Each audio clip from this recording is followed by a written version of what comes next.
Hello hello hello. Hello hello hello.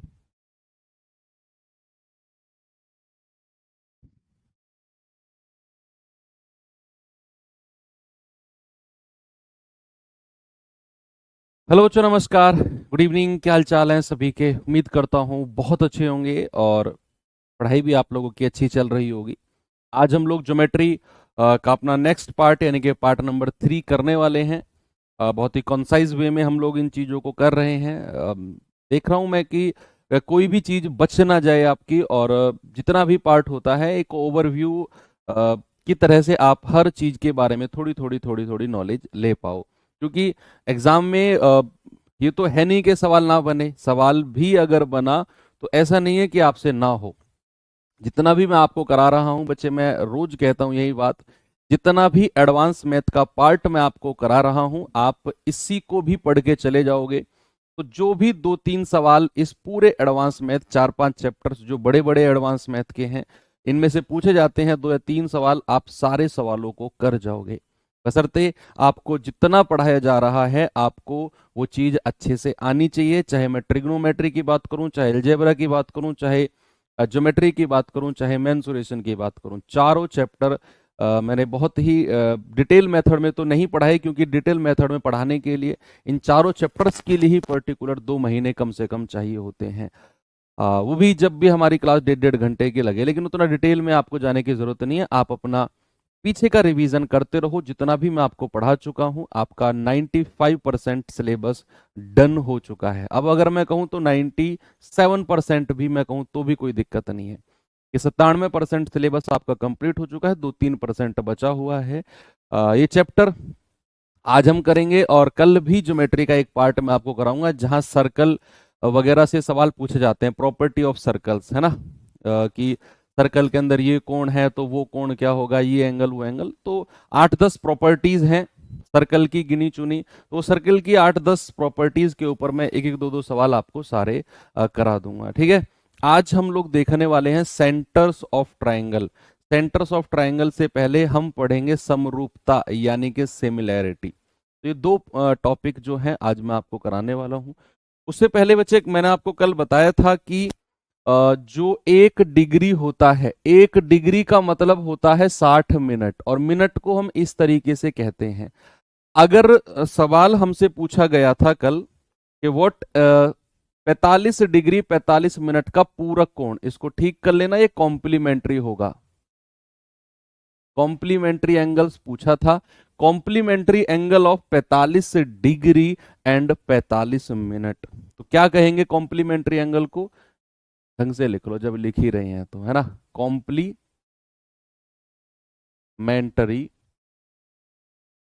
Complementary angle, complementary angle के बारे में कल मैंने आपको बताया था कि जब दो एंगल्स का सम 90 डिग्री होता है, the angles are called complementary, एक दूसरे के कॉम्प्लीमेंट्री होते हैं। अब उसने कहा कि अगर एक एंगल 45 डिग्री 45 मिनट है तो इसका पूरक कोण यानी कि कॉम्प्लीमेंट्री क्या होगा? भैया हमें 90 में से घटाना है, 90 में से 45 डिग्री और 45 मिनट घटाना है। अब ऐसे तो गड़बड़ हो जाएगी, भाई डिग्री ही तो घटा सकता हूं मैं, ये 45 मिनट कहाँ आ गया? यस। अब इतना आसान है कि आप देखकर कहोगे सर ये तो मजा आ गया। आप मुझे बताओ, अभी अभी मैंने आपको बताया कि 1 डिग्री का मतलब होता है 60 मिनट। किसी को कोई दिक्कत है? कल मैंने आप हिंट भी दिया था आपको। अगर मैं 90 डिग्री को कुछ इस कदर लिख दूं कि 89 डिग्री और 60 मिनट, कोई प्रॉब्लम है आपको? भाई मैंने 90 डिग्री से 1 डिग्री को उधार लिया और उसको 60 मिनट लिख दिया। 1 डिग्री अगर मैंने उधार ली तो यहाँ 89 डिग्री बचेगी। इसमें से आपने 45 डिग्री 45 मिनट माइनस करना है। मिनट में से मिनट माइनस कर दो, कितना आ जाएगा? 15 मिनट। और डिग्री में से डिग्री माइनस कर दो, कितना आ जाएगा? 44 डिग्री। हमारा आंसर कितना आ गया भैया? 44 डिग्री 15 मिनट, बिल्कुल सही जवाब है। ऐसे सवाल जब भी आएंगे आपको कोई दिक्कत नहीं होनी चाहिए, ठीक है। रेलवे में पूछा गया सवाल है तभी मैं आपको ये करा रहा हूं, ठीक है। इस तरह का पूरक संपूरक का सवाल भी पूछा गया है, ये सवाल करिए। फिर कॉन्सेप्ट सीखते हैं सिमिलैरिटी का, कि व्हाट इज सिमिलैरिटी और किस तरीके से सिमिलैरिटी पर सवाल बनते हैं।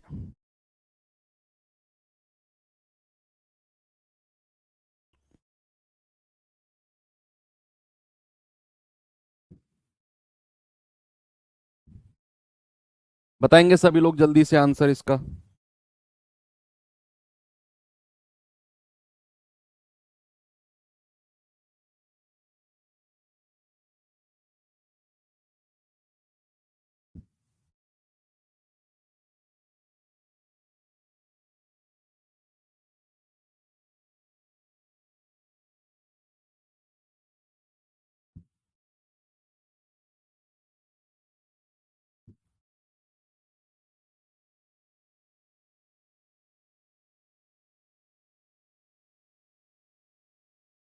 देखो, उसने कहा 113 डिग्री 25 मिनट का संपूरक कोण, यानी कि आपसे सप्लीमेंट्री पूछा है। आप जानते हैं कि सप्लीमेंट्री एंगल्स का सम होता है 180 डिग्री।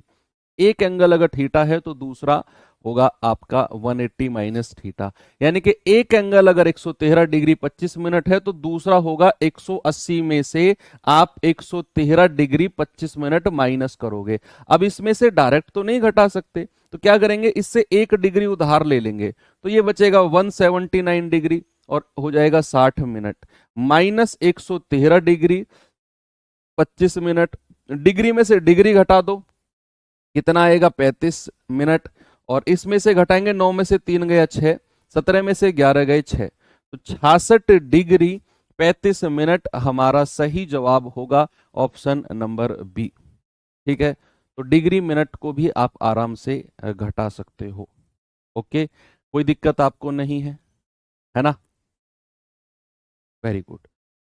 चलिए और थोड़ा सा आगे आपको लेकर चलते हैं, आते हैं अपने आगे बच्चे और सीखते हैं सिमिलैरिटी ऑफ ट्रायंगल्स। इस पे भी कई बार सवाल बन सकता है। तो टॉपिक है हमारा similarity, similarity, similarity of triangles.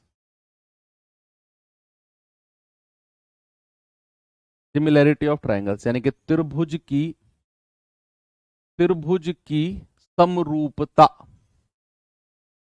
समरूपता। बच्चे सिमिलैरिटी या फिर समरूपता से आप क्या समझते हैं? कोई भी चीज दिखने में एक जैसी हो, सिमिलर हो, है ना, सिमिलर हो, तो वो सिमिलैरिटी, सिमिलर ट्रायंगल्स होंगे। अब सपोज हमने अभी तक सिमिलैरिटी पढ़ी नहीं है ना, हम नहीं जानते व्हाट इज सिमिलैरिटी, लेकिन जैसे ही हम नाम देखते हैं, क्या सिमिलैरिटी है मतलब जो हमारे ट्रायंगल्स हैं, जो हमारे त्रिभुज हैं, वो सिमिलर होने चाहिए, है भाई, सिमिलर होने चाहिए कि नहीं? मान लो मैंने कोई ट्रायंगल ये देखा, ये मैंने बनाया और मैंने ये बना दिया, और मैं आपसे कहता हूं कि बताओ क्या ये दोनों ट्रायंगल सिमिलर हैं? चलो अच्छे से बनाते हैं, है ना, अच्छे से बनाते हैं, जो हमारे पास आर्ट है, टैलेंट है आर्ट का। एक ट्रायंगल मैंने ये बना दिया, एक ट्रायंगल मैंने ये बना दिया। क्या मैं आपसे पूछूं, इसका साइन होता है सिमिलैरिटी का, ये वाला साइन किसका होता है? सिमिलैरिटी का। अगर मैंने दो ट्रायंगल के बीच ये साइन लिख दिया, इसका मतलब है कि दोनों ट्रायंगल सिमिलर हैं। क्या ये सिमिलर है? यस और नो में जवाब देना, या जो भी आपका जवाब हो, यस नो या जो भी आपका जवाब हो, क्या ये सिमिलर है? आप कहेंगे सर ना तो इसका जवाब यस है और ना ही इसका जवाब नो है, can not be determine. Sir हम ऐसे ट्रायंगल देखकर सिमिलरिटी नहीं बता सकते। आपको देखने में लग रहा होगा यार ये तो छुटकू सा ट्रायंगल है, ये बड़का ट्रायंगल है, ऐसे थोड़ी होता है, सिमिलर थोड़ी है ये नहीं है, सिमिलर नहीं है। सिमिलर के लिए आपके दिमाग में बात चल रही होगी कि अगर ये ट्रायंगल ऐसा है तो दूसरा ट्रायंगल भी इसी के ही जैसा होना चाहिए, तब जाकर ये सिमिलर ट्रायंगल बनेंगे। नहीं, ऐसा नहीं है बच्चे। तो हम किसी भी ट्रायंगल को देखकर ऐसी सिमिलरिटी बता ही नहीं सकते हैं। इसकी कुछ प्रॉपर्टीज होती हैं जिनको देखकर, जिनको जज करने के बाद हम कह सकते हैं कि ये ट्रायंगल सिमिलर है। भैया हो भी सकते हैं। तो सबसे पहली कंडीशन जो हमने यहां सीखी कि कोई भी ट्रायंगल अगर सिमिलर है, ये बताने के लिए उसका साइज मैटर नहीं करता, शेप मैटर करती है। कि कोई भी ट्रायंगल अगर सिमिलर है तो पहली कंडीशन क्या है कि भैया शेप समान होनी चाहिए, है ना, समान आकार होना चाहिए, समान आकृति, आकृति, समान आकृति, यानी कि ट्रायंगल है तो ट्रायंगल ही होना चाहिए। ऐसा नहीं है कि मैं कहूं कि बताओ ये ट्रायंगल हमारा चतुर्भुज के सिमिलर है कि नहीं, नहीं, आकृति सेम रहनी चाहिए, साइज मैटर नहीं करता। साइज, सिमिलैरिटी के लिए साइज डजंट मैटर, यानी कि उसकी आकार, आकार से सिमिलैरिटी पर या समरूपता पर कोई प्रभाव, कोई प्रभाव नहीं पड़ता। तो सर फिर कैसे बताएंगे कि ये दोनों जो ट्रायंगल हैं सिमिलर हैं? अब इसकी कंडीशन होती है, अब इसकी कंडीशन होती है कि क्या क्या कंडीशन है जिनको देखकर हम कह सकते हैं कि ये ट्रायंगल हमारे सिमिलर हैं। बच्चे सबसे पहला जो हमारी कंडीशन है कि दो ट्रायंगल हमारे सिमिलर हैं कि नहीं, मैं यहां पर दो ट्रायंगल बना देता हूं। ठीक है भाई, मैंने यहां पर दो ट्रायंगल बना दिए, इसको मैंने नाम दिया ए बी सी, और दूसरे वाले को नाम दिया मैंने डी ई और एफ। तो सिमिलर होने के लिए जो कॉरस्पॉन्डिंग साइड्स है ना, उनका रेशियो समान होना चाहिए। Ratio of corresponding sides should be same. Ratio of corresponding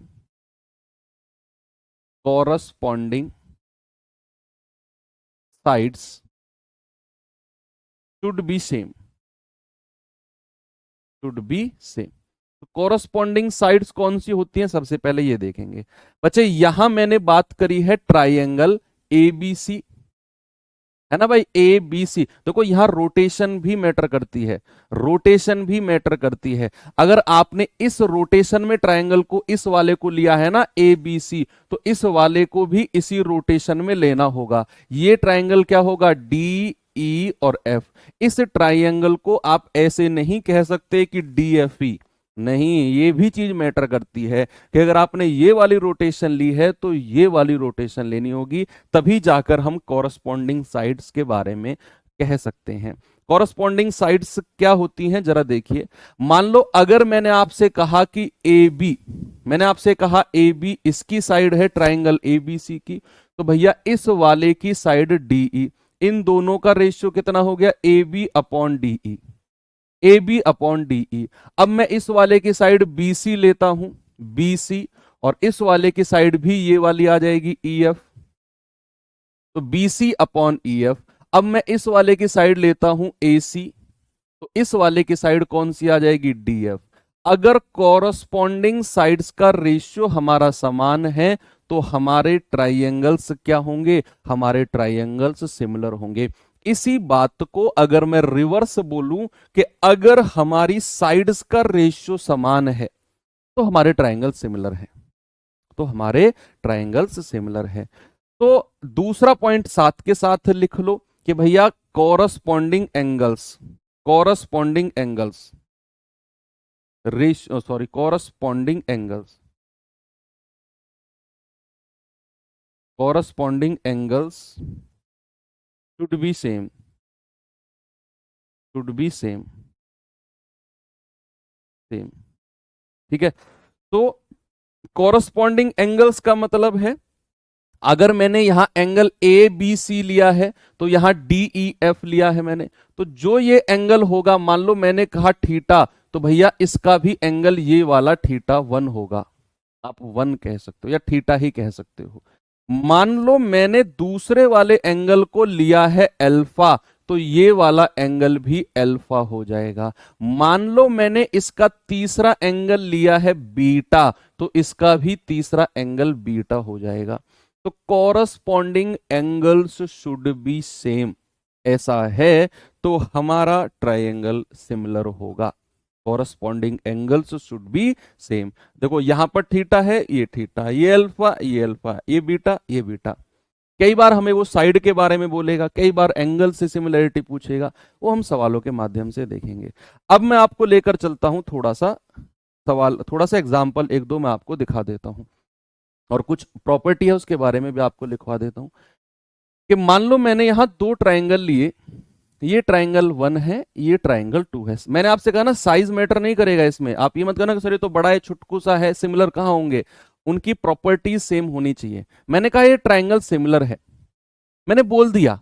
अब मैंने बोल दिया तो मान लो बोल दिया तो मान लो ट्राइंगल समरूप है कि ये ट्राइंगल ए है, ये ट्राइंगल बी है, ये ट्राइंगल सी है, ये डी है, ये ई है और ये एफ है। तो दोनों ट्राइंगल सिमिलर हैं, समरूप हैं भैया। तो अगर हमारे ट्राइंगल समरूप हैं तो ये एंगल इसके बराबर होगा, ये एंगल इसके बराबर होगा और ये एंगल इसके बराबर होगा। ठीक है, तीनों एंगल भी इक्वल है। तो यहां पर इनकी कॉरस्पॉन्डिंग साइड्स का रेशियो लिखते हैं, A B upon D E, D E बराबर A B C upon E F बराबर A C upon D F. ये तो कॉरस्पॉन्डिंग साइड्स का मैंने रेशियो लिखा। पता है ये किसके बराबर होगा? ये होगा आपके दोनों दोनों एरिया के रूट के बराबर, root of area of triangle ABC upon area of triangle D E F, area of triangle D E F. जो हमारी साइड होंगी वो हमारे एरिया के अंडर रूट के बराबर होंगी। या फिर हम इसको ऐसा भी कह सकते हैं कि भैया मान लो किसी एक साइड के बारे में मैं बात करूंगा, area of triangle ABC upon area of triangle DEF, जो होगा एक साइड के बारे में ही मैं कह रहा हूं। ये हो जाएगा ए बी का स्क्वायर अपॉन डीई का स्क्वायर। आप इसको आगे ऐसे भी कह सकते हो, बी सी का स्क्वायर अपॉन ई एफ का स्क्वायर बराबर ए सी का स्क्वायर अपॉन डी एफ का स्क्वायर। ठीक है, तो एरिया को इस तरीके से साइड के स्क्वायर की फॉर्म में भी लिख सकते हैं। यस, तो मैंने आपसे कहा कि अगर ये साइड्स हमारी सिमिलर हैं तो इनके रेशियो भी इक्वल होंगे और हमारा जो एरिया होगा उनका रूट का रेशियो हमारी साइड के रेशियो के बराबर होगा। ये प्रॉपर्टी है किसकी? सिमिलैरिटी की। बच्चे इसी चीज को थोड़ा सा अलग तरीके से भी लिखा जाता है, जरा देखते हैं। अलग तरीके से कैसे लिखा जाएगा कि मान लो मैंने ये कोई ट्राइंगल बनाया और मैंने एक लाइन ऐसे खींच दी, मैंने एक लाइन ऐसे खींच दी, तो यहां पर पता है अभी तो मैं आपको दो ट्राइंगल अलग अलग दिखा रहा था, अभी तो मैं आपको दो ट्राइंगल अलग अलग दिखा रहा था। मैंने यहां पर बोला कि ये साइड ये पॉइंट ए, ये पॉइंट बी, ये सी और ये डी है और ये ई है।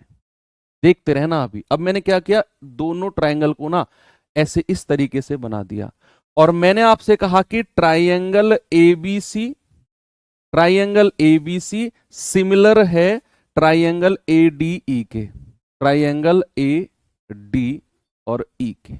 ऐसा मैंने बोल दिया कि ट्राइंगल एबीसी हमारा सिमिलर है ट्राइंगल एडीई के। तो इनकी रेस्पेक्टिव साइड का रेशियो क्या होगा भाई? छोटे वाले ट्राइंगल की ये वाली साइड कितनी है? एडी, और बड़े वाले ट्राइंगल की एबीसी की जो हमारी ये वाली साइड है ये कितनी है? एबी। एडी अपॉन एबी बराबर छोटे वाले ट्राइंगल की ये साइड कितनी है? डीई, डीई, और बड़े वाले ट्राइंगल की ये साइड कितनी है? बीसी बराबर छोटे वाले ट्राइंगल की ये साइड कितनी है? एई, और बड़े वाले ट्राइंगल की ये साइड कितनी है? एसी। इस तरीके से इनकी सिमिलैरिटी दिखी जाएगी। बात क्लियर है? यस। और अगर मैं कहूंगा इनका एरिया, छोटे ट्राइंगल बड़े ट्राइंगल का, तो साइड का स्क्वायर भी आप कर सकते हो। ठीक है, सपोज एक एग्जांपल अगर मैं आपको देता हूं, फॉर एग्जांपल मैंने यहां पे आपसे बोला कि भाई ये कोई ट्राइंगल है, ये दोनों सिमिलर ट्राइंगल है, ये ए बी सी है और ये डी ई है। मैंने आपसे बोला कि triangle A B C, triangle A B C similar है ट्राइंगल ए डी ई के। और मैंने आपको एक बात और बताई कि ए डी रेशियो डीई आपको दे रखा है 2:1, और आपको एक चीज और दे दी कि area of triangle, area of triangle ADE बराबर है 64। तो एरिया ऑफ ट्राइंगल एबीसी कितना होगा? ये सवाल बनाकर मैंने आपको दिया। तो कैसे आप ये सवाल करेंगे, क्या आप मुझे बता सकते हैं? क्या इसका जवाब होगा? कोशिश करिए जरा। बताइए।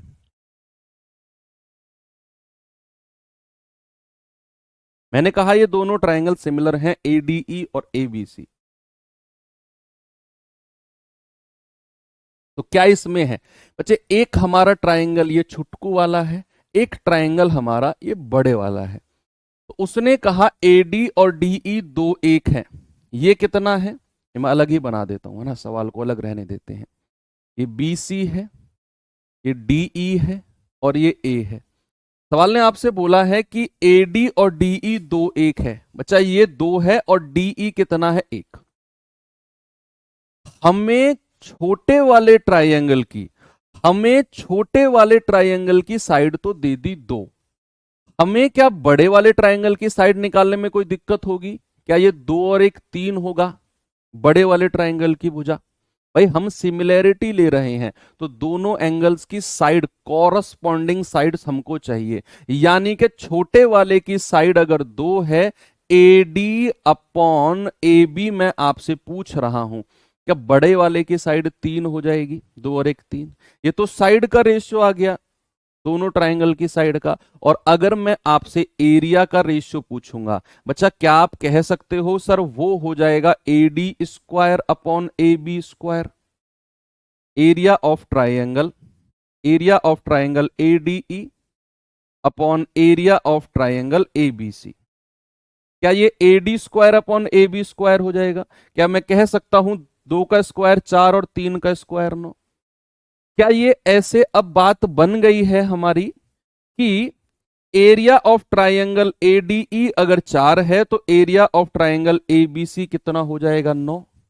और हमें तो एडीई का एरिया 64 दिया हुआ है, तो 4 यूनिट का मान 64, तो एक का मान कितना होगा? 64/4। आप कहेंगे 1 यूनिट का मान 16, तो 9 यूनिट का मान कितना होगा? 9 × 16, यानी कि आप कह देंगे सर 144। कितना हो जाएगा? 144।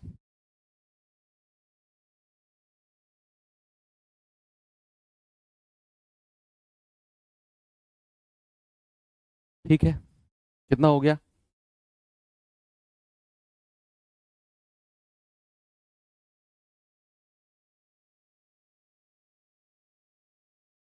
अच्छा ये डी भी दे रखा है, ठीक है, सॉरी,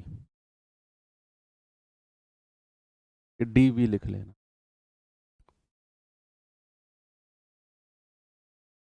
ओके, वेरी गुड। तो यहां से एरिया वगैरह निकालने आ गए आपको। एक लास्ट कॉन्सेप्ट और देखिए। लास्ट कॉन्सेप्ट क्या है इसमें सिमिलैरिटी में, फिर मैं सवाल की तरफ आपको लेकर चलता हूं। भाई ये कोई मैंने ट्रायंगल बनाया, ठीक है। मैंने कहा ये वाला जो पॉइंट है, ये वाला पॉइंट जो है ये ट्रायंगल ए बी सी है। मैंने आपसे कहा कि ये वाला जो पॉइंट है डी, ये मिड पॉइंट है, मिड पॉइंट है ए बी का।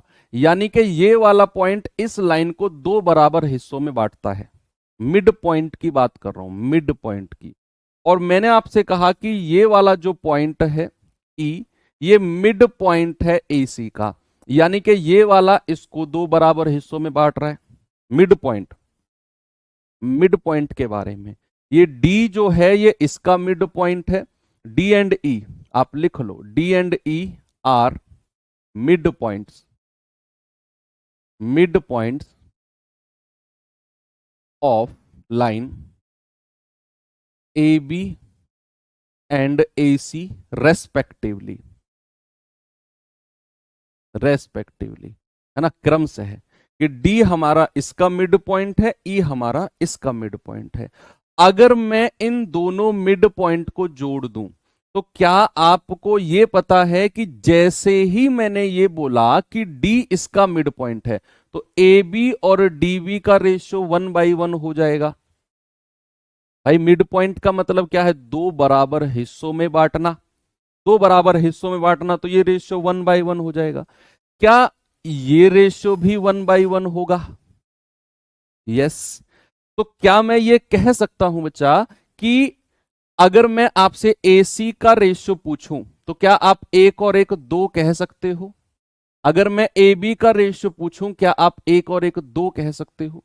तो यहां से AB upon A, sorry, AD upon AB, AD upon AB बराबर AE अपॉन AC बराबर DE upon BC, DE upon BC। हालांकि हमें ये वाली साइड के बारे में कुछ बोला नहीं है, लेकिन अकॉर्डिंग टू सिमिलैरिटी, समरूपता के अनुसार, अगर ये साइड का रेशियो 1:2 है, ये साइड का रेशियो 1:2 है, भैया इनका रेशियो भी 1:2 ही हो जाएगा। यानी कि आपका DE अपॉन BC का रेशियो भी कितना होगा, स्टार बना के अलग से लिख लो, DE अपॉन BC का रेशियो भी 1:2 ही हो जाएगा। ये बड़े काम की बात है। मिड पॉइंट की बात अगर कहेगा तो मिड पॉइंट का मतलब होता है कि इस पॉइंट ने इस पूरी लाइन को दो बराबर हिस्सों में तोड़ दिया, तो दो बराबर हिस्सों में तोड़ा है तो रेशियो 1/1 होगा। इस पॉइंट ने इस पूरी लाइन को दो बराबर हिस्सों में तोड़ा, और अगर दो बराबर हिस्सों में तोड़ा तो रेशियो 1/1 होगा। फिर मैंने कहा ए बी का मतलब कितना है, 1 और 1 2, AC का मतलब कितना है, 1 और 1 2। अब मैं अपनी सिमिलैरिटी लगाऊंगा, तो मैंने कहा AD अपॉन AB बराबर AE अपॉन AC बराबर DE अपॉन BC का मतलब है 1/2। ये मिड पॉइंट की थ्योरम है। ओके, चलिए, तो जितनी भी मतलब की चीजें थी आपने सारी की सारी पढ़ ली हैं। अब मैं आपको सवालों की तरफ लेकर चलता हूं। चलेंगे बच्चे, इस सवाल को देखेंगे जरा।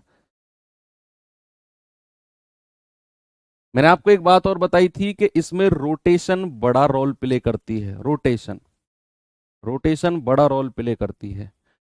उसने अगर बोला है ट्रायंगल ABC सिमिलर है ट्रायंगल PRQ के, तो जल्दबाजी में PQR नहीं पढ़ना है, वो PRQ ही रखना है।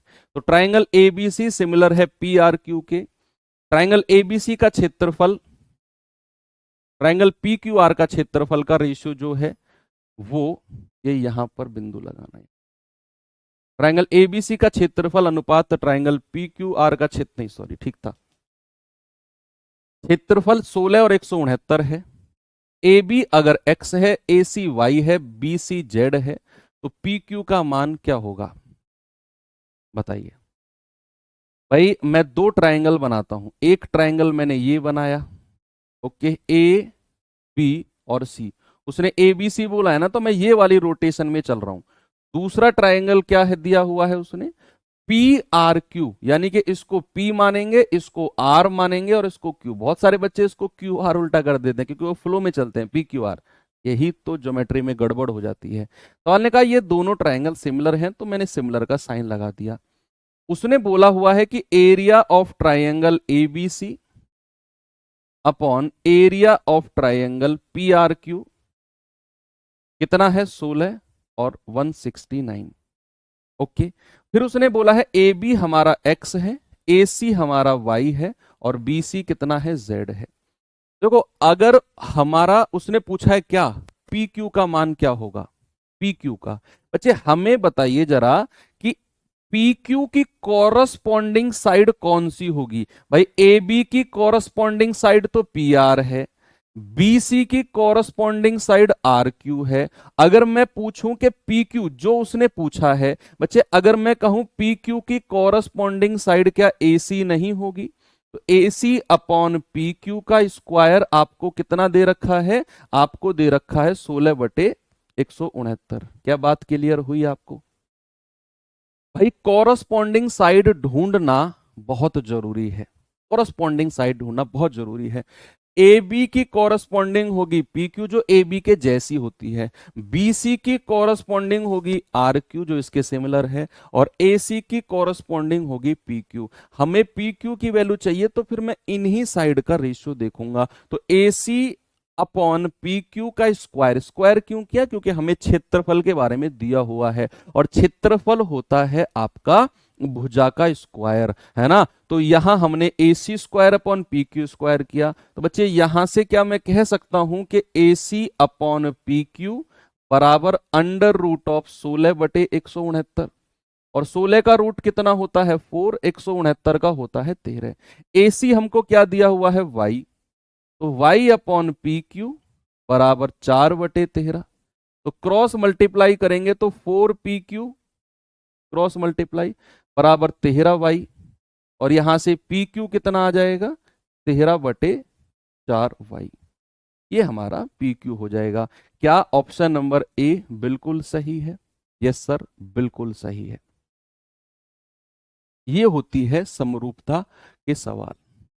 एग्जाम में अगर बने तो आपको बड़ा गौर से देखना है कि जो उसने ट्रायंगल सिमिलर बोले हैं उनकी रोटेशन उसी हिसाब से रहनी चाहिए जिस हिसाब से उसने बोला है, नहीं तो पूरी की पूरी सिमिलरिटी बिगड़ जाएगी और आपको वो सवाल का ऑप्शन दिखेगा। साइन 75 का मान कैसे निकालेंगे यार? मतलब तुम कौन से जगत से, कौन से गोले से आते हो? अब ज्योमेट्री पढ़ रहे, साइन 75 का मान निकलवाऊं? ये मैंने आपको ट्रिग्नोमेट्री में पढ़ा दिया है। साइन 45 + 30 करो, sign A plus B, sign A cos B plus cos A sine B लगाओ, हो जाएगा। निकलवाया भी था मैंने आपको ये, फिर भी पता नहीं ज्योमेट्री। अब मैं कल को कुछ और चैप्टर पढ़ाऊंगा तो आप ज्योमेट्री का सवाल पूछोगे, लिख लो ये बात आप कॉपी के किसी कोने में कि मैं ज्योमेट्री का सवाल पूछूंगा जब सवाल सर किसी और चैप्टर को पढ़ा रहे होंगे। पक्का पूछोगे आप, क्योंकि आपका कंसंट्रेशन ज्योमेट्री में तो है ही नहीं, ट्रिग्नोमेट्री का सवाल पूछ रहे हो। मैच्योरिटी दिखाओ, ये सवाल करिए।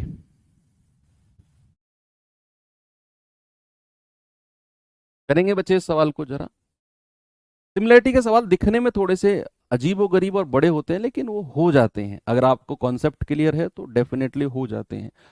सवाल करें एबीसी में एसी और एबी भुजाओं पर डी और ई बिंदु क्रम से इस तरह हैं कि एडी ई बराबर बी है। अगर AD 7.6, AE 7.2, BE 4.2, BC 8.4 तो DE किसके बराबर होगा? सारा खेल होता है डायग्राम बनाकर, उसमें चीजें थोड़ा सा चेक करने का। मैंने यहां पर एक ट्रायंगल बनाया। सवाल ने कहा कोई ट्रायंगल है ABC, मैंने लिख दिया ABC।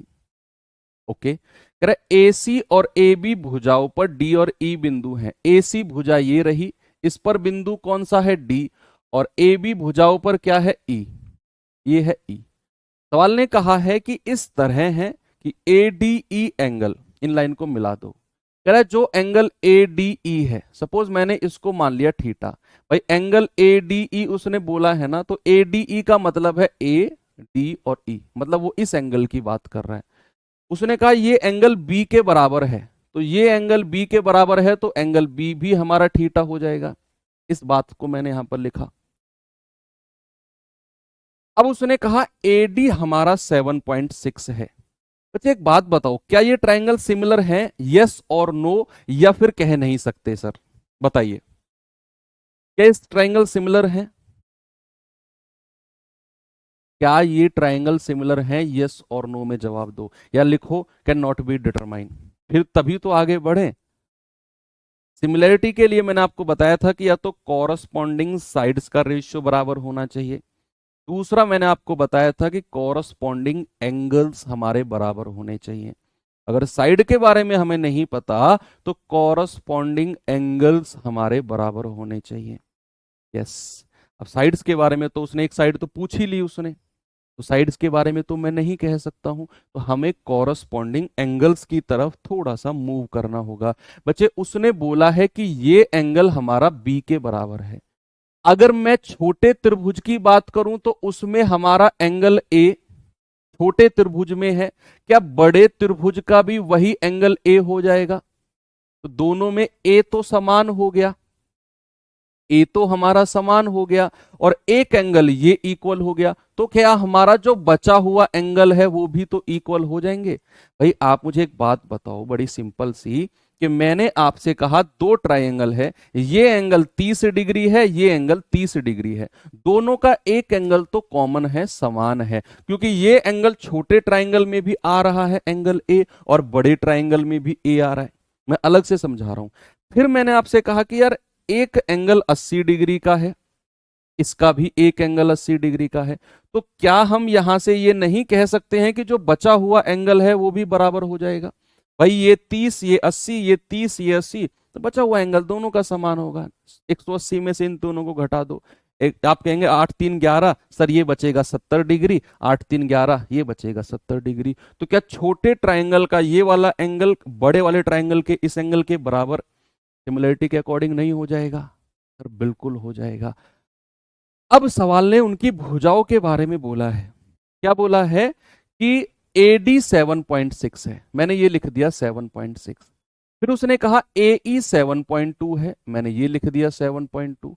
फिर उसने कहा BE 4.2 है, ये लिख दिया 4.2। और आप BC 8.4 है, कहां BC 8.4, ये लिख दिया। अब कह रहा है बताओ DE कितना हो जाएगा, ये वाला आपसे भुजा पूछी है। हम लगाएंगे यहां पर अपनी सिमिलैरिटी का कॉन्सेप्ट, लेकिन सिमिलैरिटी के कॉन्सेप्ट को बड़े गौर से लगाना है, बड़े गौर से। बच्चे कैसे? हमें बताइए एंगल छोटे वाले ट्राइंगल में एंगल ए के सामने कौन सी भुजा है? Sir DE। और बड़े वाले ट्राइंगल में एंगल ए के सामने कौन सी भुजा है? Sir BC। अब हम एंगल के कॉरस्पॉन्डिंग साइड्स को देखेंगे, एंगल के कॉरस्पॉन्डिंग साइड, तभी हम सिमिलरिटी लगाएंगे कि छोटे ट्राइंगल में एंगल ए के सामने ये वाली भुजा, बड़े वाले ट्राइंगल में एंगल ए के सामने ये वाली भुजा, इन दोनों का रेशियो। ऐसे ही आप आ जाओ छोटे ट्राइंगल में थीटा के सामने क्या है? AE। और बड़े वाले ट्राइंगल में थीटा के सामने क्या है? AC। और फिर हमें छोटे वाले ट्राइंगल में इसके सामने क्या है? AD। और इसमें इसके सामने क्या है? AB। ये हुई है सिमिलैरिटी की प्रॉपर्टी। अब हम एंगल के कॉरस्पॉन्डिंग चीजों को देखेंगे। अब हमें चाहिए बच्चे, हमें देखो ED की वैल्यू तो चाहिए और BC की वैल्यू हमारे पास है। हम किन्हीं दो को बराबर करेंगे, किन्हीं दो को। क्या हमारे पास AE की वैल्यू है? AE की सर बिल्कुल है। क्या AC की वैल्यू है? नहीं सर, ये वैल्यू हमारे पास नहीं है, तो इसको हटा दो। इन दोनों को बराबर करेंगे कैसे? DE अपॉन BC कितना है? 8.4। AD कितना है? 7.6। और हमें निकालना है कितना? AB। बच्चे AB कितना हो जाएगा जरा देखना, AB जोड़ के बताना, 2 और 2 4, 7 4 11, ये हो जाएगा हमारा 11.4। 11.4 ठीक है, हो गया सवाल। आप कहेंगे सर 19 चौके 76, 19 छिक्के 114, 2 दूनी 4, 2 तिया 6, 3 से कटेगा 3 दूनी 6, 3 अट्ठे 24, और क्रॉस मल्टीप्लाई करेंगे तो DE कितना आ जाएगा? 2.8 गुणा 2, यानी कि ये आ जाएगा सर 5.6। कहीं ऑप्शन में है? बिल्कुल है, ऑप्शन नंबर डी। एंगल्स के सामने कॉरस्पॉन्डिंग साइड्स को ही सिमिलर देखेंगे। देखो यहां पर तीनों एंगल्स देखे हमने, तो एंगल के सामने छोटे वाले ट्रायंगल की भुजा, एंगल के सामने बड़े वाले ट्रायंगल की भुजा, एंगल के सामने छोटे वाले ट्रायंगल की भुजा, और एंगल के सामने बड़े वाले ट्रायंगल की भुजा, एंगल के सामने छोटे वाले ट्रायंगल की भुजा, और एंगल के सामने बड़े वाले ट्रायंगल की भुजा। अब हमें किन्हीं दो को बराबर करके अपना आंसर लाना था। हमें DE का मान चाहिए तो ये तो लेना ही लेना है। BC हमें 8.4 दिया हुआ है। AE की वैल्यू है क्या? यस है। AC की वैल्यू हम निकाल सकते हैं? नहीं सर, हमें DC की वैल्यू दे ही नहीं रखी है। तो फिर इधर आ जाओ, AD की वैल्यू है? यस। AB की वैल्यू, इन दोनों को जोड़ देंगे 11.4, किया सॉल्व, 5.6 हमारा सवाल का जवाब है।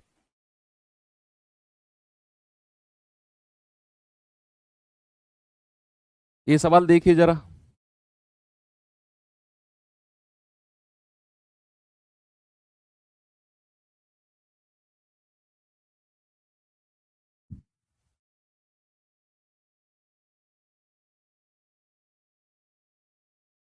सवाल करा नीचे दिए गए त्रिभुज में D और E, A और F के मध्य बिंदु हैं। मध्य बिंदु हैं बच्चे, बड़े गौर से देखना इसको, ये मध्य बिंदु है। F और G B और AC के मध्य बिंदु हैं। तो DE अगर 2.4 है तो BC क्या होगा? मैं कह रहा हूं बहुत सिंपल सवाल है, बस सिमिलरिटी की कॉन्सेप्ट आपको आना चाहिए। कैसे? जरा देखना सवाल को। उसने बोला है जो D और E है ना, AF और AG के मध्य बिंदु हैं। D और E किसके मध्य बिंदु है इसका, तो ये इसको दो भागों में बांट देगा 1:1, और ई इसका मध्य बिंदु है तो ये इसको 1 और 1 रेशियो में बांट देगा। क्या इतनी बात क्लियर है आपको? तो ये पूरी भुजा ए और एफ तक कितनी हो गई? 2 भाई, एक और एक 2, और ये भुजा कितनी हो गई? एक और एक 2। अभी मैंने किस किस ट्राइंगल की बात करी है? ए एफ और ए जी तक, उसने ए जी तक ही मुझसे बोला है। अब कह रहा है एफ और जी, जो ये एफ और जी है ना, ये ए बी और ए सी के मध्य बिंदु हैं। बच्चे एक बात बताओ आप मुझे, सुनना मेरी बात। अगर ये एफ हमारा अगर ये एफ हमारा इस पूरी लाइन का मध्य बिंदु है, तो क्या ये वाली भुजा ए एफ तक बराबर होगी? और ए एफ हमारे पास कितना है? 2। तो क्या ये भी हमारे पास 2 नहीं हो जाएगा? हो जाएगा ना भैया। अगर ये वाला पॉइंट इस पूरी लाइन का मिड पॉइंट है और यहां से यहां तक 2 है, तो क्या यहां से यहां तक भी 2 नहीं हो जाएगा? होगा कि नहीं भैया? बिल्कुल होगा सर। देखो मैंने आपसे बोला डी जो है ए एफ का मिड पॉइंट है, तो भैया ए डी और डी एफ 1/1 हो जाएगा। ई जो है ए जी का मिड पॉइंट है, यानी कि ए ई और ई जी 1/1 हो जाएगा। तो अगर मैं ए एफ तक पूछूंगा तो आप कहेंगे एक और एक 2, और ए जी तक पूछूंगा आप और कहेंगे एक और एक 2।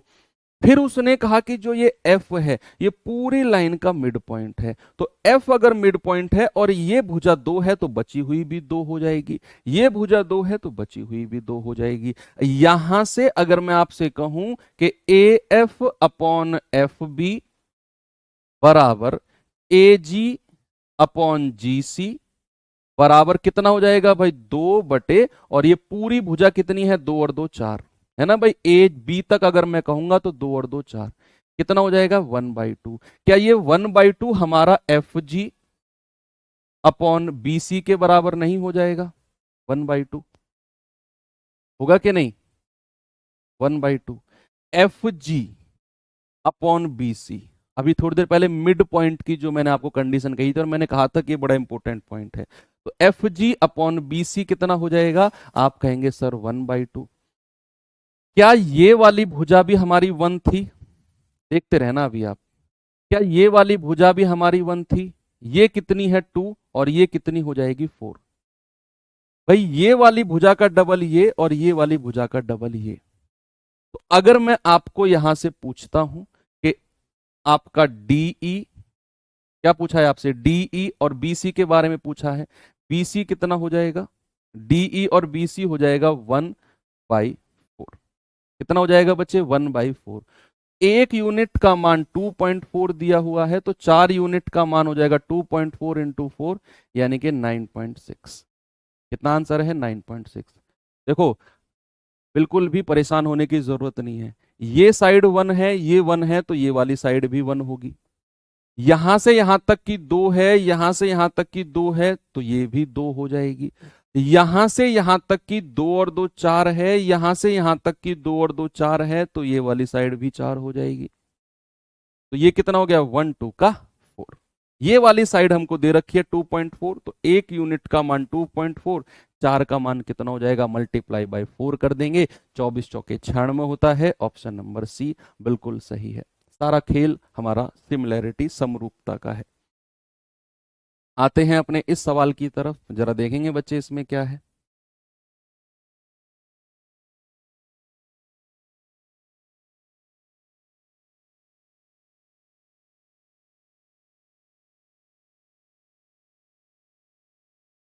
सवाल है त्रिभुज एबीसी में डीई पैरेलल टू एबी है, ओके, जहां डी और ई क्रमशः भुजाएं एसी और बीसी पर बिंदु हैं, okay. A D x-3, A C 2x, B E x-2, B C 2x+3 है। x का मान क्या होगा? ऑप्शन से भी आप कर सकते हो वैसे तो। देखो उसने बोला है DE parallel to A B, तो मैं ए बी सी मानू, या तो देखो या तो मैं ऐसे मानू ए बी सी, और उसने बोला है DE parallel to A B, ये ए बी है, इसको मैं डीई मान लूं, ऐसे मान लूं, या तो मैं ऐसे मान लूं। तो ये ट्रायंगल थोड़ा उल्टा लग रहा है हमें, तो क्यों ना मैं कुछ इस तरीके से मानूं। कि अगर उसने DE पैरेलल टू AB बोला है तो मैं AB को बेस पे रखता हूं, यहां पर AB और C को रखता हूं यहां पे। अब कह रहा है D जो है AC पर है, कहीं AC पर, ये रहा D और ये रहा E। मिड पॉइंट नहीं है, मिड पॉइंट नहीं है, पैरेलल है। DE पैरेलल टू AB, ये इसके समांतर है, पैरेलल है। ओके, चलो आगे देखते हैं। अब उसने बोला है AD x-3 है। AD ये वाला पॉइंट कितना है, x-3। फिर वो कह रहा है AC 2x है, यानी कि ये पूरी साइड कितनी है बच्चे, ये पूरी साइड 2x है। फिर उसने कहा BE x-2 है। ओके, और ये पूरी साइड BC कितनी दे रखी है, 2x + 3, 2x + 3। क्या आप सिमिलरिटी लगा सकते हो? लेकिन सिमिलरिटी लगाने से पहले आपको ये वाली भुजा पता होनी चाहिए, छोटे वाले त्रिभुज की साइड।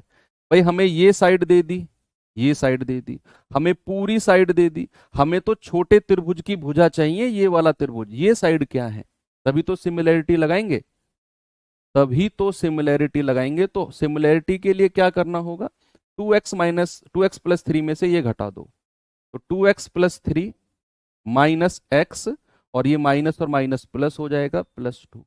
2x - x, x, 3 और 2 5, तो ये आ गया आपका x + 5। x + 5 ये आया है आपका CE।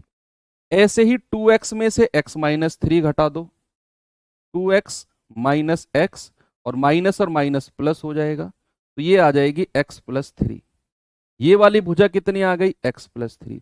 अब आप सिमिलरिटी लगा दो कि यहां पर अगर मैं छोटे त्रिभुज की भुजा x + 3 लूंगा तो बड़े त्रिभुज की भुजा कितनी है, 2x बराबर, छोटे त्रिभुज की भुजा कितनी है, x + 5, तो बड़े त्रिभुज की भुजा कितनी है यहां से यहां तक, सर ये है 2x + 3। अब बच्चे या तो आपसे x का मान पूछा है ना, तो ऑप्शन से उठा के चेक कर लो, जहां दोनों इक्वल हो गया वही हमारी वैल्यू है।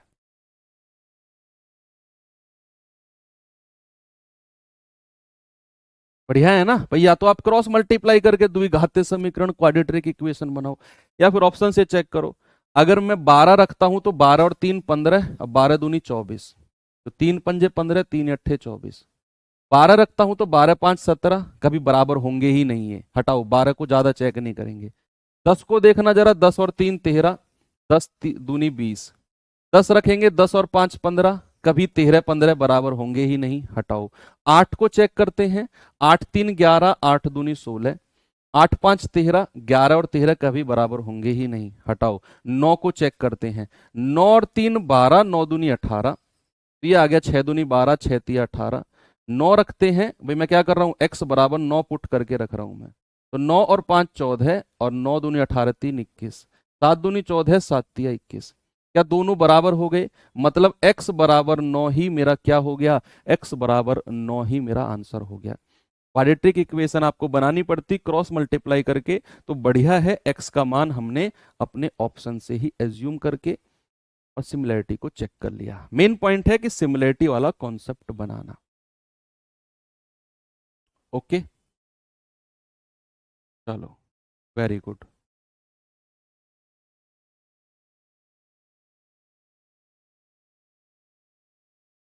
चलिए थोड़ा सा चतुर्भुज यानी कि क्वाड्रिलेटरल के बारे में देख लेते हैं।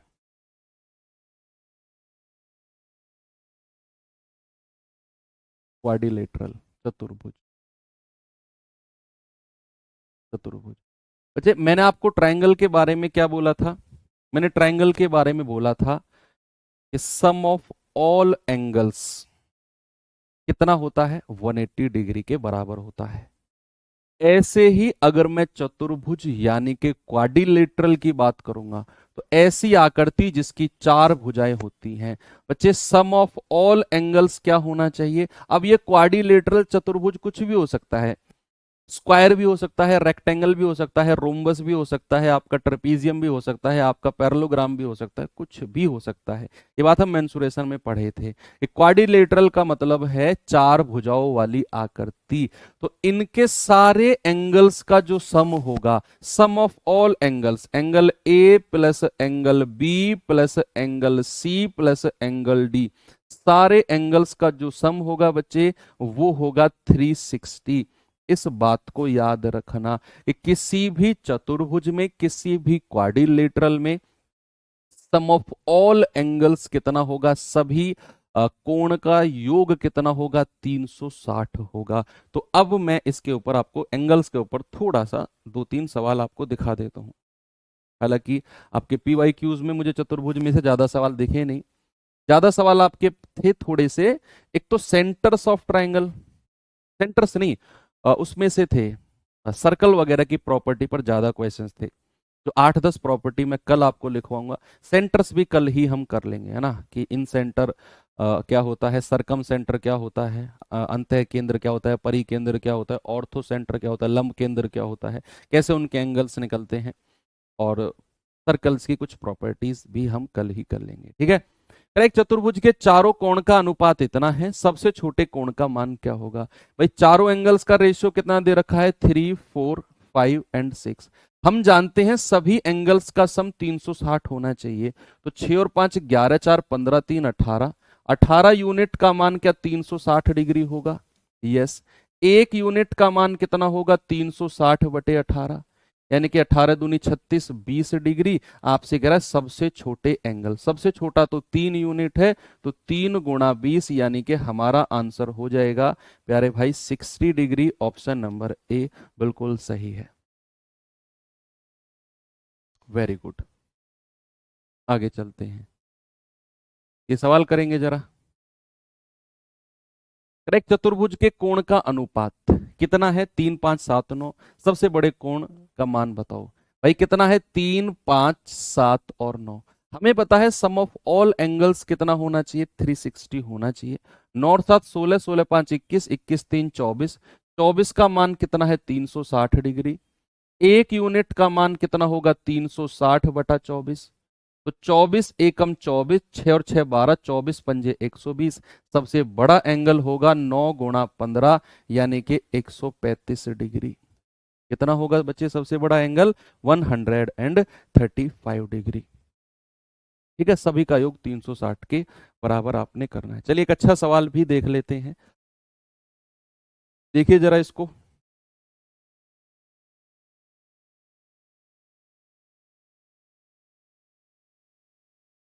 चक्रीय चतुर्भुज, ये बड़ा अच्छा सवाल है।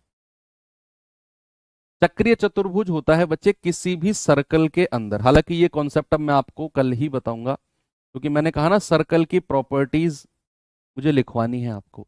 ये सर्कल की प्रॉपर्टीज के ऊपर क्वेश्चन है, फिर भी अब यहां पर आया तो देख लेते हैं।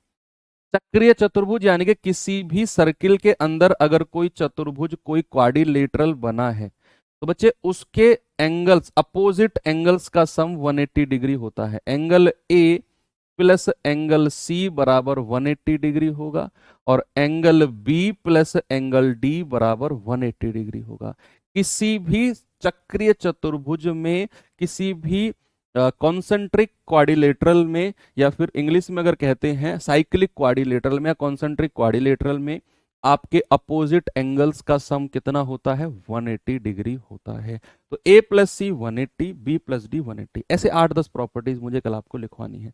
आप इस सवाल को ट्राई करना, कल हम यहीं से शुरू करेंगे और कल ज्योमेट्री वाले पार्ट को एंड कर देंगे। ठीक है भाई, तो चारों बड़े बड़े चैप्टर्स हमारे जो हैं कल समाप्त हो जाएंगे।